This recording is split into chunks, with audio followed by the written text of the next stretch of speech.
Hey, what's up, everyone? Happy holidays.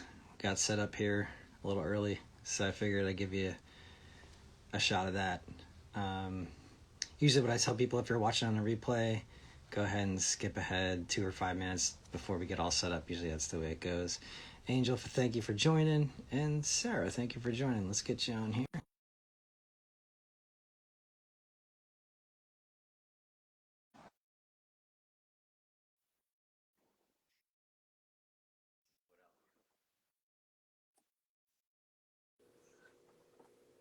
Hey, friend. Oh, are we having sound? Do you have me?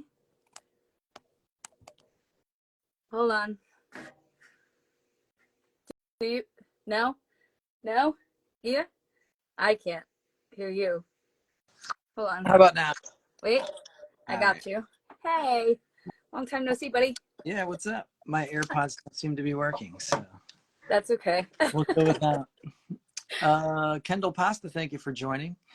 Yeah, and Sarah, thank you for joining. Usually, the first like 2 to 5 minutes, I always tell people it's usually trying to solve tech issues, so feel free to skip ahead. But you jumped right on there. So, Angel said she can hear both of us now, so great.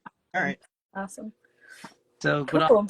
I'll read something off the top, and then we'll get into it and give some people some time Sounds to get good. in. And if you see anybody you want to shout them out or they have questions, feel free. Cool. Wormhound, thank you for joining.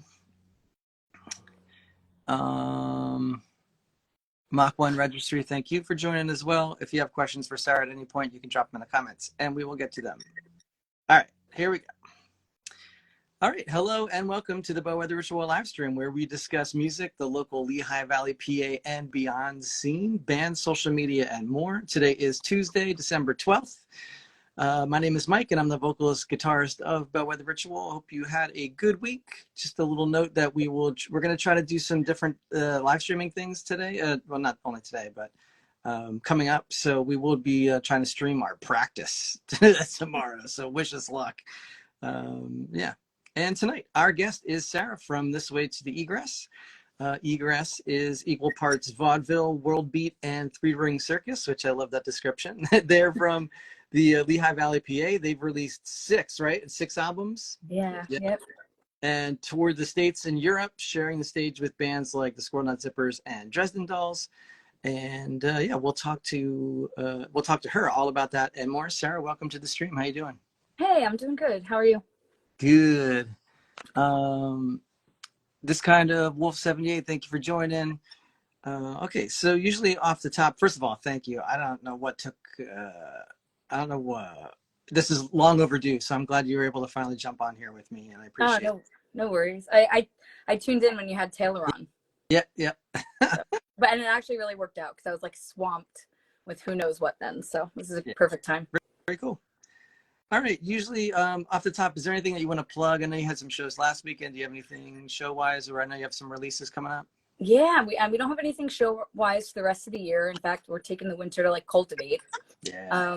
But we are, what is mostly on the horizon for Egress anyway, is we just finished a vinyl split. For those of you who might not know what a vinyl split is, it's like when you and another band each get a side of a vinyl and you put some songs together.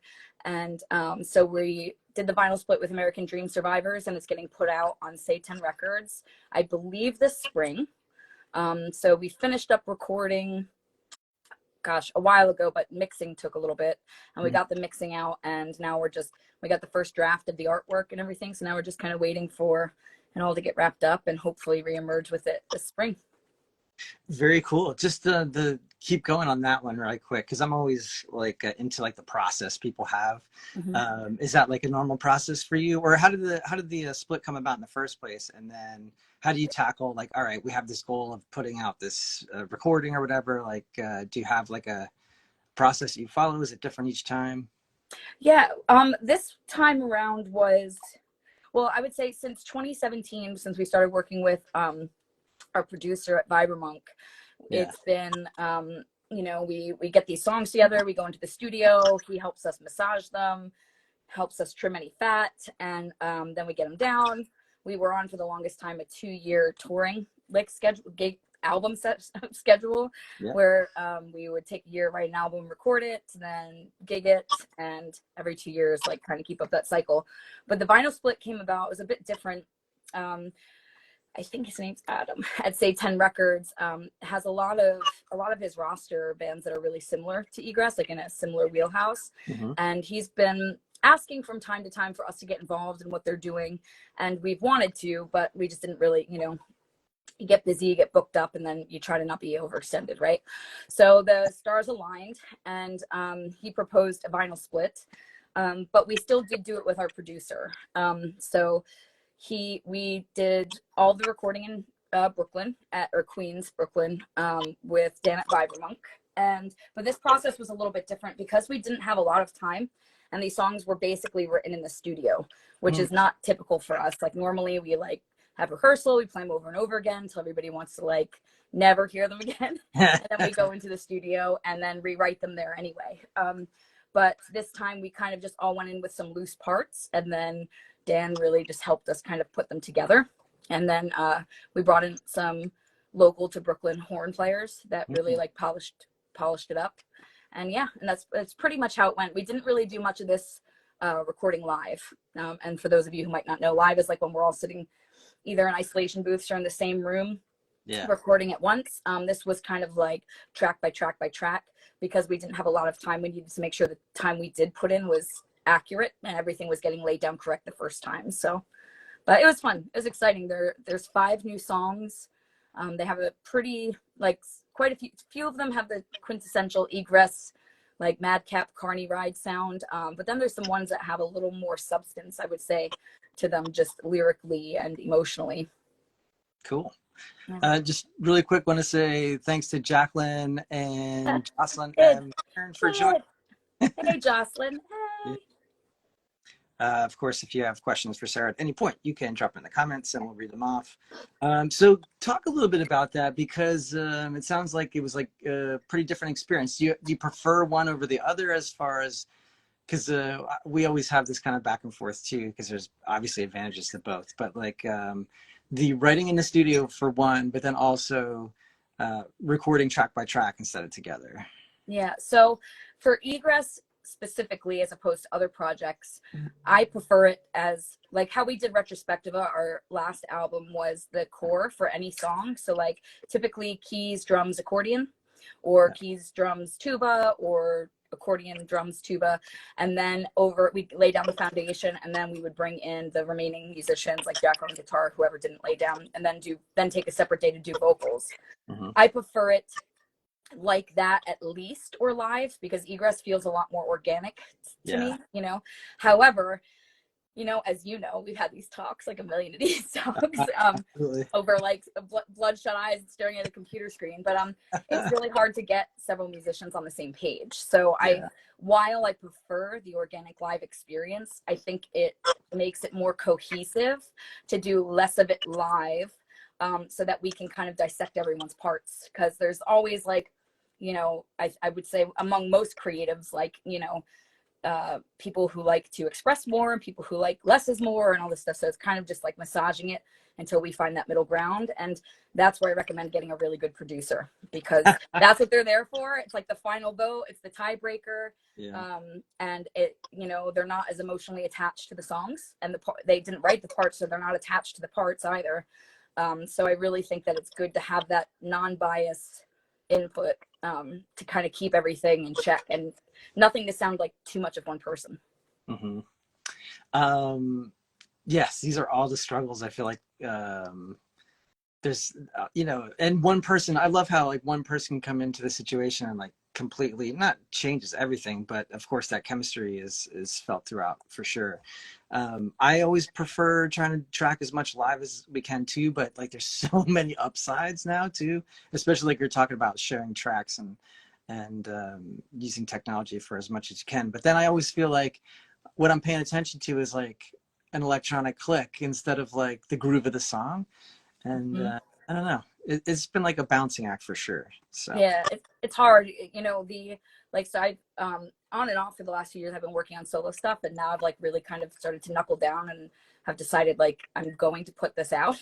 awesome. Yeah. Egress isn't as busy right now, so I'm going to utilize this time to like get some other projects going until things pick up. And with my stuff, because I'm doing primarily all of the instrumentation, Taylor's on drums and bass, we're doing it track by track.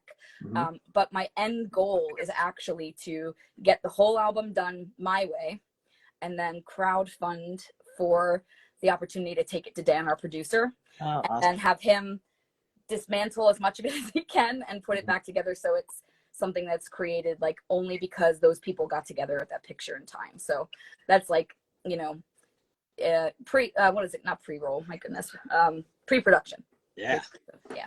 Yeah, for sure. That's a good idea. I like that.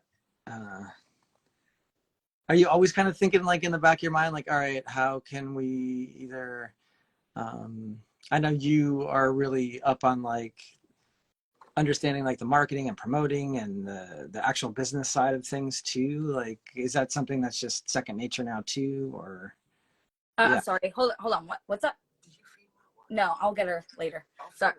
Okay. Sorry. My dog's going nuts. So just like, did you feed her? Did you feed her? Anyway, I'm sorry. What did you say? I've totally forgot my question. So Damn it. We'll move on to the next one. Okay. Yeah, sorry. What a bummer. Yeah, that's all right. No problem. So what was the thing like, was there something in your life or a person or a song or something that was the initial thing that kind of kicked off your interest in music, and how'd that come about? Well, let's see. I mean, I come from a family of musicians, so I've been playing really as long as I can remember. And I was really fortunate because my family are really about the process, and it's about bringing people together. It's about getting into like the collective groove or consciousness of playing with other people. They're primarily jazz musicians, but they play a lot of everything. My uncle Dennis was my first real influence. Like he gave me like my first one of my first CDs, like a Pixie CD, and really just kind of broadened my horizons from like the Guns N' Roses and stuff I was toting, like in the 80s. And then as I got older, I got kind of in my head about everything, and writing became a challenge for me, and it became really analytical. And my uncle was really, really awesome and just telling me like, it's really ultimately about the groove at the end of the day. Like find out what the integrity of the song is and find the way that you can bring that best to light. And then once that started to shift for me, I kind of hit the ground running as much as I could. But as far as like influence, I would say one of my biggest influences vocally is Beth Gibbons from Portishead. Oh yeah. One of my favorite bands of like all time. And I draw like a lot. That Live at the Roseland album where she's like smoking a cigarette and hitting those high notes. She's so badass. Good. But yeah, my uncle was probably the biggest. And, that's something I'm actually struggling with a little bit now is, finding a way to take a collective of people and get to that space that's like the conscious organism that all of the people make together, right? But that I call talking to God or goddess or whatever you want to call it. Whatever. But that requires like myself and Taylor, who are often have like so much stuff in our head because the drill of like running a band. You've got emails and deadlines and all this stuff, and then all the musicians to get out of our own way. So get out of our own inner dialogue and get to a space where we're all listening to each other enough that it becomes like one organism, and I think that was one of the biggest lessons my uncle taught me. Which is a great one. Holy cow. I wish you would have had that one right off the bat. Yeah. It's like, that's like years of long, hard, my head against the wall. Yep. Oh, very cool. And then can you maybe talk a little bit about the background of the band and how that started, or any of the projects surely you've been working on? Yeah. So, it was Taylor's like brainchild. And then I met Taylor and we just hit it off. It was so funny when I met him. This was 2008. It was like I had known him already. Like he felt so familiar to me that, and I had been like through a gazillion musicians at this point. Like all my good friends that I grew up with, that I played with, all left. They all like moved to the West Coast, and I wasn't really, you know, all the original musical connections I didn't have anymore. And then I was like running the gambit of meeting people, and I was finally at the end of my rope. And I remember saying to my mom on the phone one night, like, okay, I'm going to meet this kid, and if it does not work out, I am done. I am not doing this anymore, you know. And we hit it off really well. And then he was like, you know, we need a drummer. And I had a friend who I played with back home, and we brought him in. And we started as like a 3-piece cabaret band, you know, really. Yep. And by 2011, well, let me back up a little bit. So John had played in our tuba players band in Brooklyn at the time. Yeah. That he founded Egress. And fast forward a little bit later, Egress started to get a little bit of attention because it was just like weird, just balls to the wall.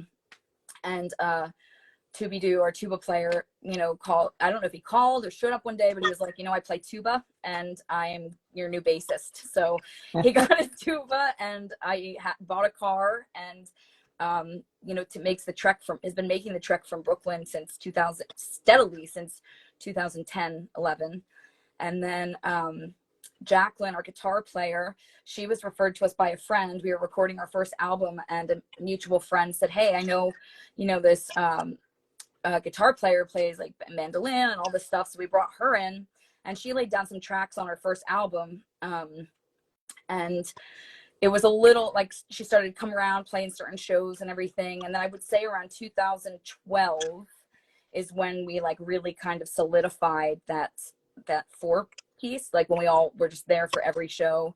And we had a trombone player, Joe, who was with us up until I think 2019, 2020. And I played with him in another band, and we of course are Spinal Tap. We've had a gazillion drummers, but we're back to Nick, who was on Onward Up a Frightening Creek in Retrospectiva. Oh, that's cool. So, yeah, he's was the drummer for most of Tin Can Alley, the songs from Tin Can Alley. So he's the drummer that's been on the most of our material. Oh, nice. So, but the core of us have been together for, you know, well over a decade. Yeah. Pretty much, which, as you know, like when you run a troupe, that's like almost impossible. Well, that was one of my questions. Yeah, can you maybe talk a little bit about that? Like what you have to do on a regular basis to make that work for such a long time. Yeah. Well, it didn't work for a long time. You know, it worked really great at first, but then things started to become more of a business, you know, and stress levels got higher. And I mean, from Taylor and I, it's like, you know, we don't have a manual nowadays. There's a lot more like information on how to DIY it, you know, but we had a band therapist. I hate to say therapist. It wasn't really a therapist, but there's this really amazing performer and artist named Armitage Shanks from Circus Contraption. And he like kind of mentored us and taught us how to have a dialogue with one another. And then, you know, it's just been a lot of grueling communication, like having the hard talks, you know, the talks that nobody wants to have, promptly admitting where you're wrong, seeing the humanity in each other, you know, not offloading your own pain on each other. You know, it's really easy to have a lousy day or not want to do a gig or be annoyed at the sound guy, but then, you know, take it out on everybody around you. So it's just been like, you know, addressing that stuff. In fact, we have like code in our text threads, like no snark. Like, we always say no snark intended before, you know, a certain response, because, you know, you can't get tone over text. So, but funny enough, here we are, and we just took a band vacation as friends. It was our old trombone player's 40th birthday, and we went down to New Orleans and with a friend who's like an honorary band member, Charlie, and we had an amazing time, and we just all really enjoy now, you know. I would say we probably get along a lot better now in our personal lives and even within the band. Not that there's much conflict within the band anymore. But, you know, it's also shifting. We're all a lot older now than we were. COVID has changed so much in the industry. You know, it's harder to get on the road now. You know, we used to tour all the time, but like now touring is like has to be so incredibly deliberate, because we finally got the band to a point where touring wasn't a loss. It was like we could make something for the band, pay, not be sleeping on floors. We got a school bus and all this stuff. And then COVID hit, and a huge portion of our venues across the country shut down. Yeah. The middle-sized venues that took care of DIY independent bands, and gas is just so much. So now the landscape is changing yet again. But, just like any business, you have to just keep reinventing the wheel, and I think that when you don't reinvent the wheel, that's when growth stops. It's a great point. Did you see recently, I mean, I don't really keep tabs on them, but they're really great about getting their brand in front of everyone, is Kiss is going digital. Did you hear about that? Really? So no, I haven't. We're retiring from touring, but we have these digital avatars that will be performing, I guess. And there's been some cases of like holograms too. And there was talk of a Kurt Cobain hologram for a while, and I was like, oh, I don't know how I feel about that. Yeah. I don't know. That's fascinating. Yeah. I don't know. Do you have any kind of feelings about that? Or even AI in music? Like, that's something else that's like, I'm sorry. Now I'm getting emotional. AI. Oh boy, here we go. I think AI is really great in a lot of ways. But I think it's like the wild, wild west right now, much like the internet was. And there's a lot of people that are going to end up buried from it unless we have some sort of regulations around it in some capacity. I find like, for myself personally, I would have no problem using AI to formulate a massive company email and just type and say, like, I need these points, blah, blah, blah, make it clear, concise. But when it comes to creating art, music, art, anything like that, it's not for me. I'm gonna like I don't know if it would be considered a Luddite, but I was gonna say an old fart at this point. Gladly. Yeah, I'm trying to like pick my battles anymore, or like, all right, where's my boundary really? And I feel like TikTok for me is a big one. I'm like, oh man, I just don't know if I could do that. And yeah, I've used AI for work and stuff, but I don't know, it's been weird.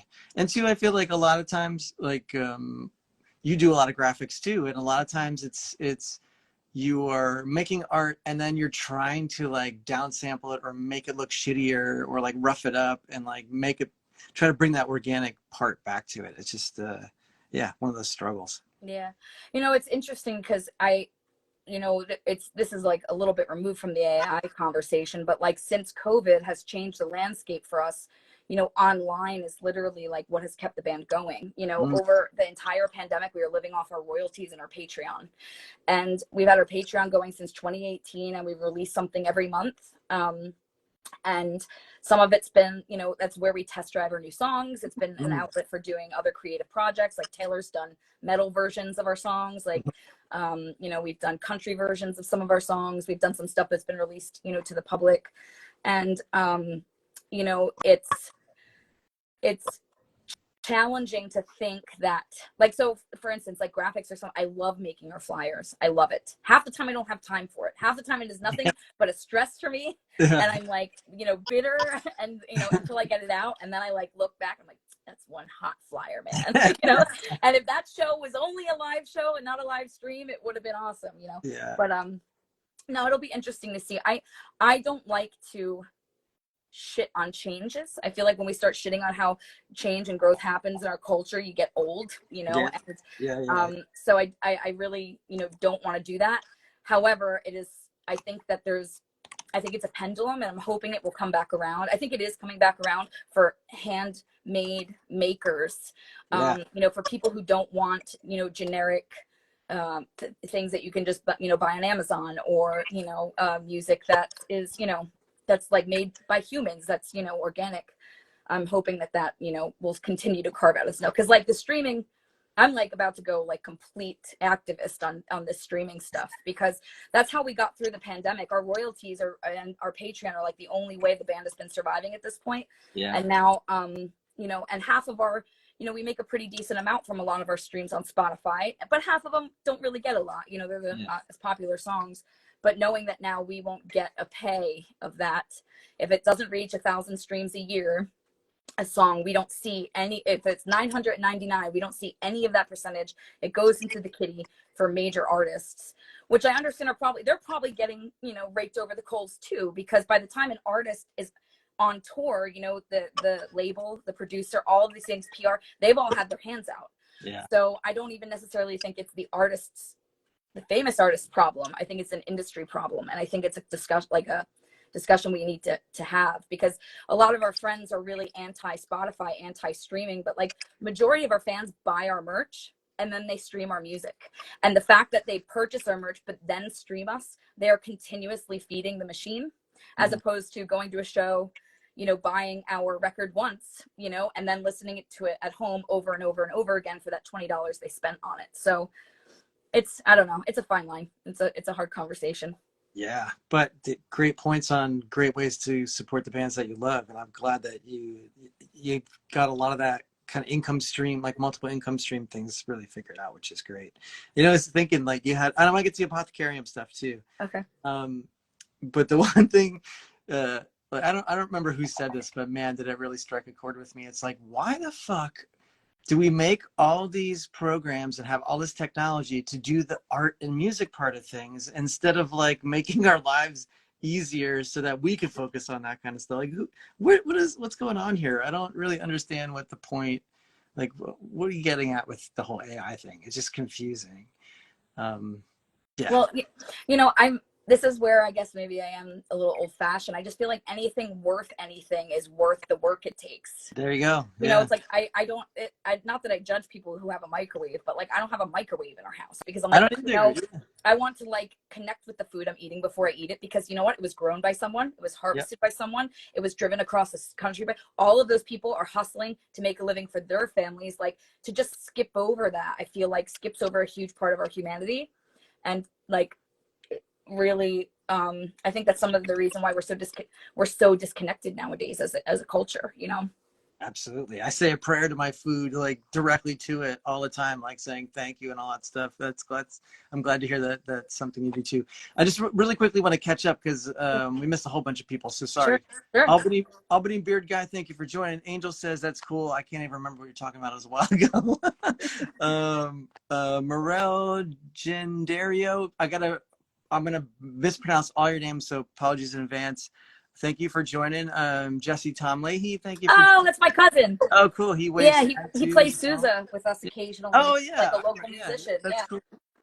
Lori Donovan Roberts, thank you for joining. Lori. And Shadow Vicky, thank you for joining. Says, oh my God, this way to the egress with heart signs. So thank you. P4P3 Nihilist, thank you for joining. I think that's what it is. Okay, yeah. So speaking of other things that you've been working on and like things that you do kind of around the holidays this year, you have like an apothecarium and you've done like candles in the past, I think, and some cool like spool ornaments. You want to talk about that a little bit and where people can find that? Yeah. So that was a COVID project. We were cleaning out our basement and we had like this from the 70s, a candle making kit. Everybody's like just trying to stave away the existential dread, because this is like when we were all still washing our groceries, Yeah. And we were like, all right, well, let's try making candles. And we had such a blast. We were like hooting and hollering into the night. So we started pouring our own, and then we were like, hey, let's do a round of gifts for people we love. And then we were like, you know what? Let's start an Egress line of home goods. Yeah. Because I've always been like super crafty, and I kind of gave up a lot of that when I made music, my career, because between the bands and my teaching, all this stuff, it's become more of a hobby that when I can get to it. So making it a part of like our brand was helpful and like kind of inspiring that work again. So yeah, I do like vintage sewing spool ornaments. The big popular ones are like Krampus and a lot of like witchy, dark alternative stuff. A little like homage to my goth upbringing, Yeah, but, I saw the Krampus. I love that one. Yeah, they're a lot of fun. But yeah, so I actually been slow to get them online this year, just because or this season, because we've been swamped, but they'll be available on our website under like our shop page. And I'm debating on like just starting my own site or Etsy, or because now I have such an arsenal of them that like I should just have them somewhere where everybody can like, you know, grab them. Yeah. So we'll see, but it's a lot of fun. Very cool. All right. Guitar Mia 1, thank you for joining. Taylor Thunderpump for joining. Shadow Vicky says, hello, how are you? And Bryrex, thank you for joining again. And Taylor gives the hearts. So thank you for jumping on here. Let's see. I want to go back to maybe like maybe a little bit like the process, the songwriting, or like what do you find like the most enjoyable part? Like there man, you said so many things. I'm trying to remember them all. I'm taking notes here. But like your favorite part of like the songwriting process for you, do you just like to sit around and play and then things come, or are you like, all right, I have this idea in my head and I'm trying to like execute it, or how's that work for you? Is there a way? Yeah, you know, it kind of goes back to me talking about my my uncle being one of my biggest influences, because there's like a multitude of ways. Like if I'm writing for myself, sometimes it starts with something I want to say, or something that, you know, like it's really cathartic for me. So it's usually how I process something, you know. So a lot of my stuff is like, you know, emotional or based off experiences or just things that are happening in the world that I am overwhelmed with. I don't know what to do with. And then sometimes I'll take that mechanically and I'll think like, what colors does this make me see? What is the feeling of this emotion? What is the feeling of what I'm trying to say? What key vibrates like that for me? And then I'll kind of construct it that way. There's other times that I'm just like riffing and I come up with a riff and then I hear a melody and I'm like, oh, this is something I have to develop, you know? When Taylor and I write together for Egress, so in the beginning of the band, it was a lot of like, he'd write a song, I'd write a song, and he'd write most of the songs, I'd write a song or two to end up on the album. And then there were some Frankenstein songs, like riffs he wrote, but like was missing parts. I'm like, what if we did this here? And vice versa. But the last album, we started writing together. And I think that process has been really liberating because it's easier to stay out of my head. Because when he presents a riff with me, I'm not emotionally attached to it. I get inspired and all of a sudden I'm like, oh, what if we change that chord to like, you know, a major seventh? How does that change the sound, you know? And then we just kind of, so there's a lot more fluidity writing together because, you know, you have somebody to bounce ideas off of so you don't get us stuck. But it really depends on what I'm writing and what instrument I'm playing. You know, it really depends on, you know, what instrument I was playing. So I was teaching tonight. I teach at the Lesson Center in the Lehigh Valley, and my last student is preparing for her first performance with the center. And she's been with me since she was 6 years old. And she's, you know, just went into high school. And she's doing this song that really requires some power. But she's like a soprano 1 in choir in school. So she's not very familiar with using her chest tone or using a belt. And we ended up having a really long conversation about like, what does the song call for? What is the story that the song is telling? You know, are we singing a lounge song here? Because maybe that soprano 1 voice would be good for it, you know? Or are we rocking out? Like, where is the integrity of this? So I think that the instrument you sit with or how you want to sing something, how you hear it in your head also affects like the process. I love that. And she's so lucky. I don't feel like my teachers growing up were necessarily got into that. It was more like, here are the chords, like, you know, go home and try to play the rest of the song. Not that there's anything wrong with it, but it's just cool to like to have someone show it to you and from that perspective as well. You mentioned something, and I want to ask, what do you have a favorite key? Like, is that something you have? Favorite key? Yeah. Well, I really like B minor, All right. but I write in G minor a lot, but that's mostly because of my vocal range. You know, I don't know if it depends on what it would be for. It's not fixed, I guess what I'm saying is, you know, it depends on what it's for. I do have a favorite time signature though. Okay. 6/8, yeah, 6/8 is my favorite. Yeah. I'm like, I don't, it's just what I feel like naturally. It's like the swank and the blues, and that's really where a lot of my heart lies, you know. So that's my favorite time signature. But I grew up, my mom is a wonderful, wacky woman and amazing musician, and we would be like riding in the car when I was little. She'd be like, all right, Sarah, what time signature is this in? And she's like, how many instruments do you hear? And stuff. So like I kind of grew up like paying attention to that stuff. Yeah. So that's probably why I can't really make up my mind. I'm like, they're all so beautiful. How could I choose just one? Yeah. Yeah, it is like, what's your favorite color? Well, like, well, it depends really on a lot of things. But I'm just curious. Like, some people are like, yeah, I love this one, and that's the only one I play in, or all over the place. But yeah. Shoot, there was another one I just had in my mind, and I wanted to ask you, and I just lost. Oh, do you at all? This has come up like a couple times, and I'm always curious because I tend to be on like, well, one.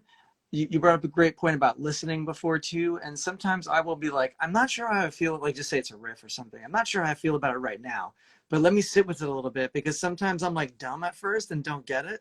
Mm-hmm. And then like, I'll listen back and it'll click. I'm like, oh shit. Like I almost slept on that. So yeah, where was I going with that one?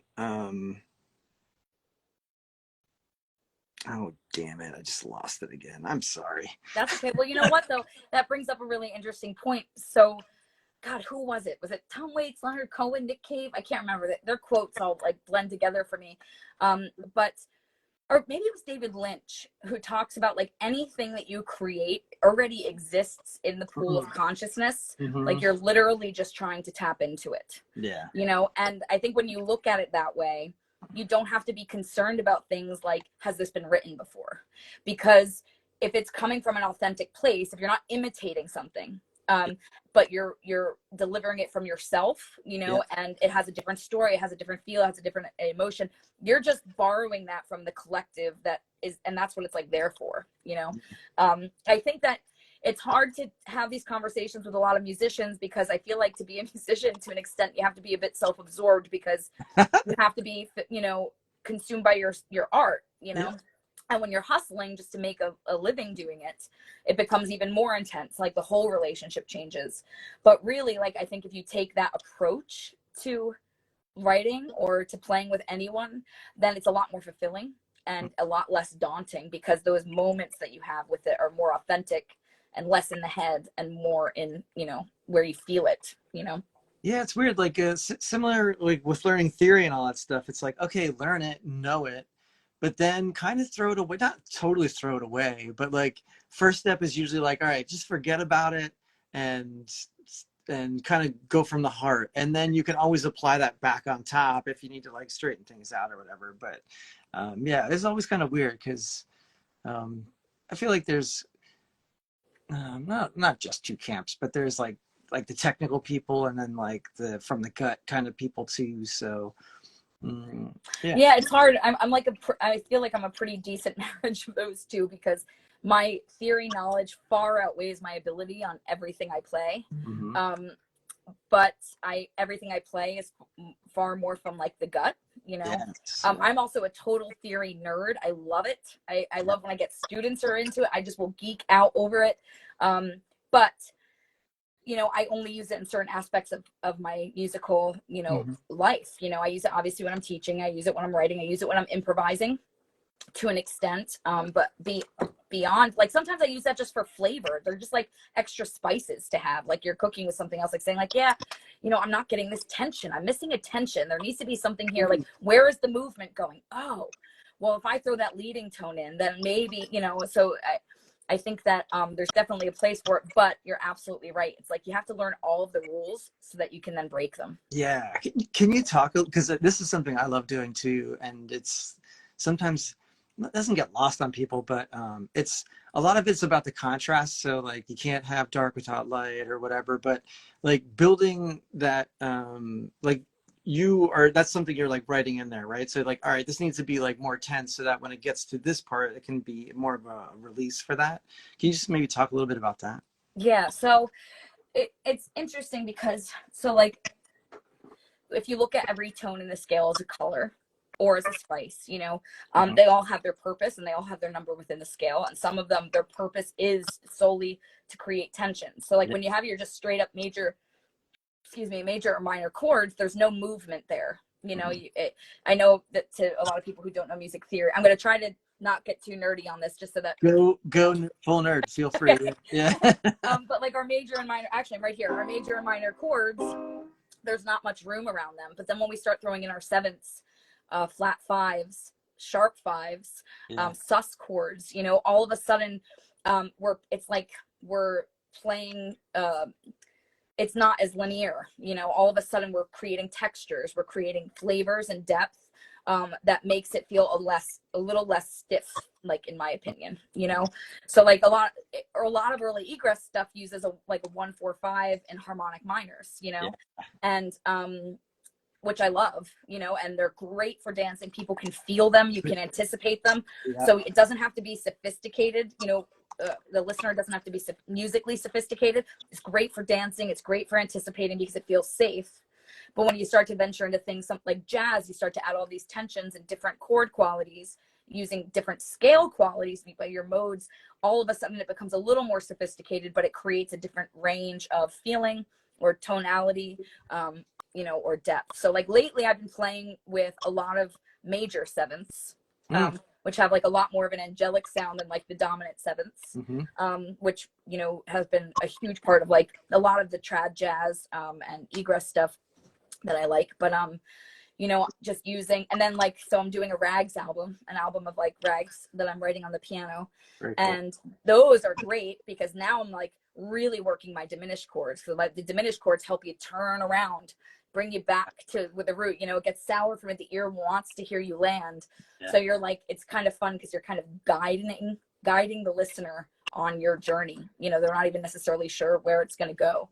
So those are just things that I'm starting to really, you know, I've known my scale systems, I've known my key signatures, I've known all this for years and years and years, but it wasn't until the last few years actually that it started to click with me on how to apply them. So I don't know if it's just because now I'm more interested or what, but it's really like a far out ride. I like it a lot. Did you have like a watershed moment with that, or was it just like you finally feel like you got to the point where it's like, oh shit, like this is what I'm doing, and why? I definitely did have a big aha moment. There was something that just clicked for me all of a sudden. And it was during writing. I'm writing this rag called the Beef Baron Rag because there's a restaurant. Oh, you know the Beef Baron. Hell yeah. Yeah. So there's a restaurant around the corner of our house, and our guitar player actually gave me that title because I was telling her that like if I ever end up at the Beef Baron, watch out. Like I'm usually already on my way when I get there. So if I'm at the Beef Baron, you know. And she said you should write a rag called the Beef Baron Rag. So I started writing it, but that was the song that, because I was using like a lot of my theory to help bridge all of these parts so that it wasn't just like here's section A, you know, so there was more movement. It all started to like come together for me, but I can't actually remember what the big aha moment was. But when it changed, improvising for me changed. So now improvising is like completely different for me. I used to like you know, have to really think about it, have to really hear it. I'd just kind of like stay in my safe zones. I learned a couple of riffs, I'd kind of stay within those riffs. But now I don't just like, I don't see the piano as just like a scale now. I see it as all 88 keys. And I think that was one of the biggest things that really shifted. Very cool. How much, like when you're writing, like, so I guess it's obviously different when you're collaborating with a group of people and you're writing like solo stuff. But I found like for me, a big step forward was songwriting, because then you're not focused 100% on one thing. You're like at best, you're like, okay, I can give this 20%.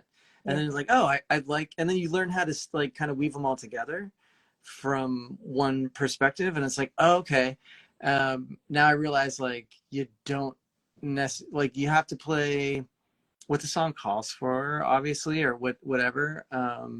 But that could be very simple, and it still is a vital part of the whole thing and needs it to make that go. So yeah, I always try to get people to, especially if they are like a guitarist or a drummer, or just do one thing, like try some other things, or write the whole song and bring it in, because then you also get the feeling of what it's like to put something together and be like a room full of people be like, all right, what can we do to tear this thing apart and put it back together? Yeah, totally.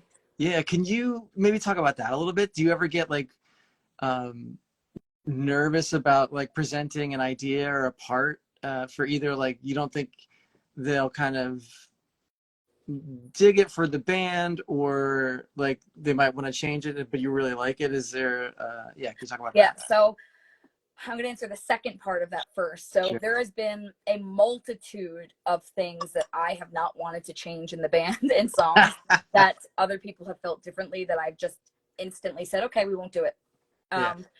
And it, you know, the reason why I take that approach is because I feel like it creates growth in me. Because music isn't something I have. Yeah. It's not tangible. Music is flexible. And the second I start saying, no, this needs to be this way, then I'm the only person in the room. The music's not even in the room. So I try to just get to a point. Now, there's obviously times where I feel very strongly about something. I'm like, no, this has got to be. But I'm always, there's been a multitude of times that there are things that I've just changed because it wasn't, the band didn't feel, like it was, good for the song or good for them. As far as my stuff, bringing it to the band, yeah, I have it's gotten worse actually. I used to be like blind to that sort of stuff. Like I just threw whatever out there. I was ready. Since COVID, things have shifted for me a bit, and I have a lot more anxiety around presenting my songs to the band, primarily because, my history as a female in the industry is that, when I grew up, anytime I played anything for anybody, I was like one of 5 people. Like, oh, that sounds like Tori Amos. Oh, that sounds like Amanda Palmer. Oh, that sounds like Fiona Apple. Like, it was like, because I was, a female who played piano, I could only be, in these 4 things. So I really started to just reject talking, bringing it to anybody. That's why for the longest time, I just wanted my songs to myself, because, I just didn't feel like the sum of my parts should be, because we don't do that to every male guitarist in the industry. If somebody writes a riff, they're not like, oh, that sounds like Guar, or oh, that sounds like, you know what I mean? Nobody's like that. That's not nearly as common, because of the way the industry has been stacked for so long. So I have a lot of anxiety because of that, about bringing it to the our musicians. Also, I feel like the Egress sound has changed over the years, and I'm way more to like right now, what's really serving me is like groove, is vibe, is like atmosphere, like the new show we want to build, is like really still theatrical, still really wild, but is very, very musically very different. It's not nearly as like, we're going to play this song for you now. This is a drinking song now.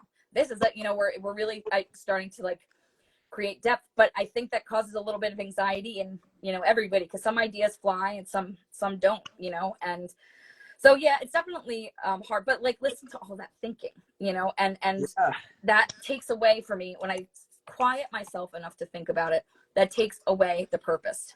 And if people, I don't have to be for everybody. What I write does not have to be for everybody. As long as they're respectful, if it doesn't fly for the band, I'll use it for myself. You know?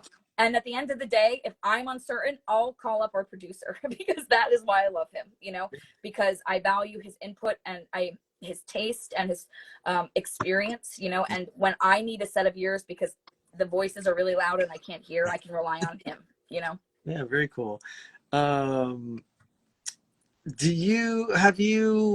So recently, like we'll be playing out and it's like, all right, we'll try like a new song or whatever. And like there are points in the song I'm like, ooh, did we just lose everyone right there? And like, how often do you like to do that? Do you like to like throw out here's the version of the song, see how people react? Does that influence how you arrange or write songs or yeah? I wish there was a lot more spontaneity like that with the band. It's really organized, chaos with us. Like the songs are a certain way, but then there's this whole section in the song where anybody can do whatever they want, kind of, and then we know when we come back around. So that's kind of fun because everybody gets a chance to like, but I do definitely wish that there was a little bit more of that sort of spontaneity, that collective consciousness. You need to be able to, you need to be proficient on your instruments enough that you can lose yourself in it. And then you need to be quiet enough that you can feel and hear where everyone else is at so it doesn't fall apart, so it's not a complete train wreck. and unfortunately that stuff happens, I think, when musicians are in a room together more. And right now, because of the climate and how expensive, how difficult it is right now just to get by, the band isn't in the same room together enough to kind of occupy that space. Yeah. Like we have like on tours. There's been times where we've toured, and at the end of the tour, there's times where I've been so out of it, I don't even know what I'm like. How do we?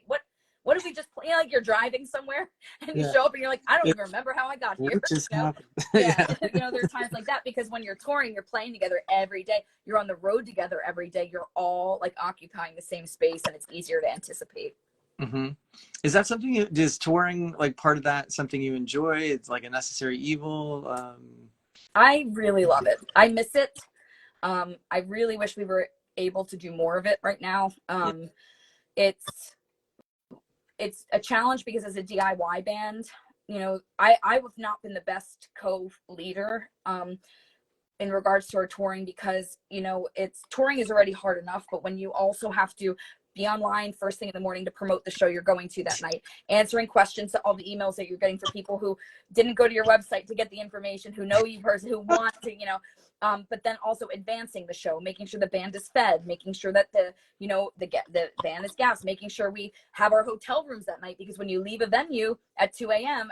and you get to your hotel room and you don't call them beforehand, they give away your room. And then you're like, well, now what the hell do we do? So like, there's so much more responsibility, because as a co-front person, we're band tour managers. And that really, I get, you know, I have a hard time with that balance, because the more and more I have to tour manage, the harder and harder it is for me to be in that space of being a musician. The only time I'm in that space is when we're playing, you know. I like the warming up, you know, it's all just like a means to the end. So I really, really miss touring. I really wish we could do more of it. But I also wish we could do it differently. You know, like in 2017, we brought a really good friend of mine to drive our bus for us. And just having a driver changed everything. Having somebody that was like able to help us load in and out because they could sleep in the bus. Somebody that was able to drive after a show and when we all weren't exhausted. Somebody to just help Taylor Taylor look under the hood and make sure the fluids were there, you know. Just having that one extra, you know, person really, really helped. So hopefully that'll, you know, come back around. Yeah, for sure. I love that too, because when you look for bandmates, it's like, yeah, I guess playing your instrument is probably important, but so is like changing a car's oil or knowing carpentry or some kind of like how to build a website, like all that kind of stuff. Totally comes into a lot more play than people want to recognize, I think, sometimes too, for sure. It does, but you know, then you have to, that's the challenge though, because those are skills they've developed and they should be compensated for that. You know, like that's why, you know, you helped me build our website. You know, that was hours and hours and hours of like, you know, me banging my head against the wall. Luckily you were a great teacher and really patient.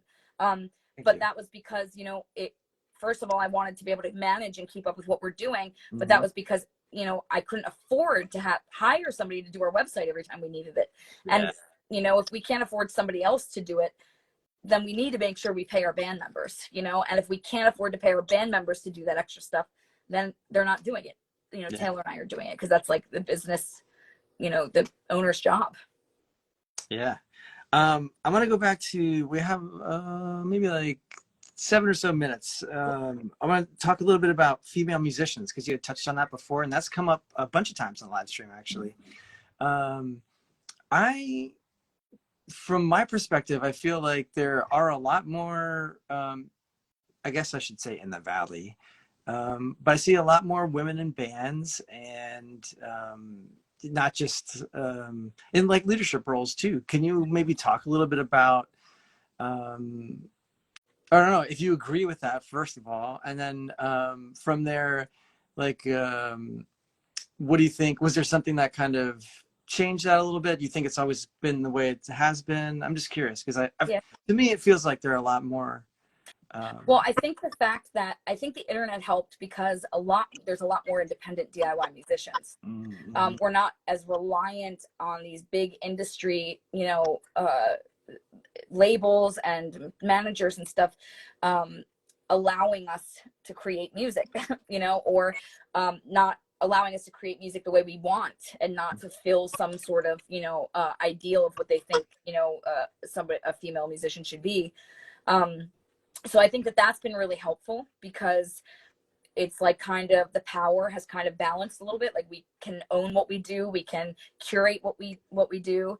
I think that, so I think it's really awesome because there are a lot more, you know. Also, I think consciously our culture is shifting, you know. It's not like it was in the 50s, you know.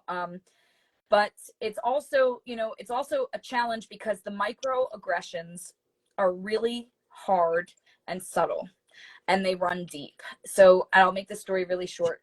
I'm not gonna say what show we were playing, but Egress did a show that was massive at one of the biggest. We weren't headlining, we were, you know, on the bill, Yeah. and it was one of the bigger music venues in our country. And we had a rule in the band that, like, when the sound techs come up to the band, that they direct them to Taylor or I. We have the stage plot, we'll tell them everything we need. And our trombone player at the time was awesome and did exactly that. The sound tech came up to him and said, hey, you know, we need X, Y, you know, what do you guys need?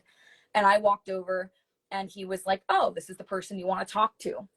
And so I start just, you know, prattling it off. I'm like, okay, we need a DI for this, mic that amp, tuba's got a wireless, you know, mic in the bell, all this stuff. But every single time I told him something, the sound guy, he turned to Joe and asked if that was correct.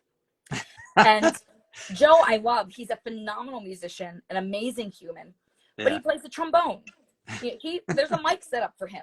He walks on stage, he plays into the mic. He's not dealing with like cables and wires and pickups and preamps and all of this stuff, you know.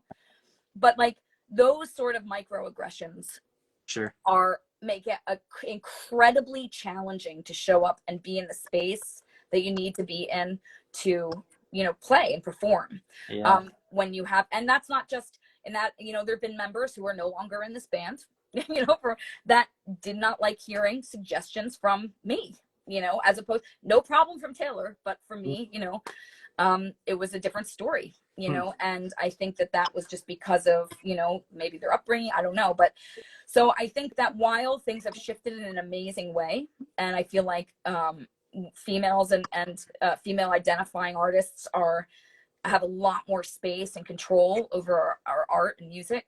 I still think we have a long way to go. And I think that a lot of it really lies in our male friends as allies, and just kind of allowing, you know, just getting behind the badass fucking chick musicians in your life and letting them, you know, do what they do. And when they're met with those microaggressions and stuff, you know, just having their back and having the tough conversations, right? Because if somebody has microaggressions because they don't want to know that a girl knows how to plug in a flippin' DI, you know, like they're not going to listen to me when I'm like, hey man, I've been doing this since I was 13, you know. They're going to listen to, you know, more likely they're going to listen to, you know, someone they see as a comrade. And that's what I really like about music, is it's it becomes more than the people who make it. Like that's kind of the point of it. Like it brings people together in a way that's like we've had some people through the band too, and it's like all over the place. You know, men, women, all different colors. Like it doesn't, and it's just like they're just people. Like learn how to try to work together and lean into each other's strengths and reap the rewards of that kind of stuff. Because one of the most awesome things is you kind of like everyone pitches in 2 cents, and then you have like $10 and like, oh my god, where did that even come from? It's a cool experience. Totally, I love that. Yeah, I'm gonna use that. We'll be like, all right, y'all, it's time to pitch in your 2 cents. Like, come on, let's get this video, you know. Yeah, we got to throw it all down on one good bet. Okay, well, that takes us to about the full hour. So you just want to plug all your stuff one more time, where people can help you get some of your products and your merch and all that good stuff. Sure. You can find everything Egress on our website, thiswaytotheegress.com. You can check us out on Instagram. We do have a TikTok. We're not so great with that. If there are videos that come out on it, it's our guitarist. She's really good at that stuff. Facebook, Instagram, all under This Way to the Egress. We have a YouTube. Please stream our stuff. If you don't buy our merch, stream it. If you buy our merch, stream it. Bandcamp's always really great. That goes to the artists. We have a lot of stuff there and stuff that you can't find on like YouTube or Spotify. I hope we have a shop. I'm sorry? I hope they stay going. Oh, I know. And then, yeah, any of the Egress Apothecary stuff you can find on the Egress website as well. And then I, of course, am Lady Egress. You can catch me on Instagram or Facebook. And hopefully soon, as these songs start coming more and more fruition, I'll get some of that stuff out online so that people can check it out. But in the meantime, Egress did release like a little EP of Lady Egress sings her favorites. It's stuff that we did on our Patreon, which I should also talk about. It's on Bandcamp. It's got 3 songs. We did a Tom Waits cover, a Scroll Nut Zippers cover, and Ooh, which was the Tom Waits? I don't know if I heard that one. Rain Dogs. Oh, it was Rain Dogs. Yeah, I like that one. Yeah, it was a lot of fun. And then we did a mashup of the Nancy Sinatra Cher version of Bang Bang. So, and then our Patreon. You can find Egress on Patreon. You can become a patron as little as $3 a month. We release stuff every month. You also get our entire back catalog from 2008. We have audiobooks on there. We have music videos. We have stuff that has not been released to the public. We have a surf project. We've been putting stuff out through Patreon. And Taylor's been doing metal versions of our stuff. Some of my solo stuff is on there. So Patreon is really, really an awesome way to stay tuned into what we're doing. So there you go. Sarah from This Way to Egress, thank you so much for coming on here and talking with me. Thanks for having me. Yeah, we're going to do this. We're going to change a little bit coming up in the future, but we'll definitely have you back on when we do. And I think we'll get more interactive and all that good stuff. So awesome. Yeah. And I'll see you probably around the holidays as well. So yeah. I'll throw you a text. Sounds good. All right. Have a good night. See ya. Bye.